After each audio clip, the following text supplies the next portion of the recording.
আসসালামু আলাইকুম প্রিয় সবুজ প্রেমী ভাই বোনেরা, যদি আপনারা আমার পুষ্টি চাহিদা পূরণ করতে হয় বাড়ির আঙ্গিনায় দুই একটা 12 মাসি গাছ রোপণ করবেন। সিজনেবল ফল যখন শেষ হয়ে যায় ভাই, তখন একটা দুইটা করে এইভাবে দেখবেন থুকায় থুকায় আম আসছে। আবার জিজ্ঞেস করবেন সালে ভাই এটা কি জাতের আম? এদিকে যদি আমরা দেখি, এই যে দেখেন আসছে, মুকুল আসছে, গুটি আসছে। এটা হচ্ছে পুনাই। পুনাইয়ের মধ্যে কয়েকটা ভ্যারাইটি রয়েছে। এটা আমার জানা মতে এটা ভালো। আবার দেখেন সালে ভাই ভিডিও করলে অবশ্যই ভিডিওর মধ্যে শিক্ষণীয় কিছু থাকতে হয়।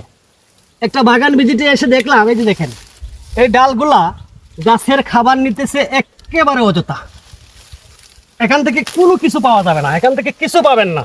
পোকামাকড় এখানে লুকাবে, গাছের খাবার এটাই নেবে, উপর দিকে গাছটাকে বাড়তে দিবে না। সাথে দেখেন এই যে ছোটো ছোটো ভিতরে যে ডালগুলা রয়েছে, এগুলা কিছু কমাতে হবে ভাই। আপনি যদি গাছটার ভিতরে বাতাস চলাচলের কোনো ব্যবস্থাই করে না দেন, তাহলে এই গাছ থেকে ভালো ফলের আশা কোথা থেকে করবেন? এখন গরমের দিন না, একটা পাঞ্জাবি গায়ে দিছেন, আমি যদি আপনার গায়ে 10টা পাঞ্জাবি লাগায় দেই, চলতে পারবেন?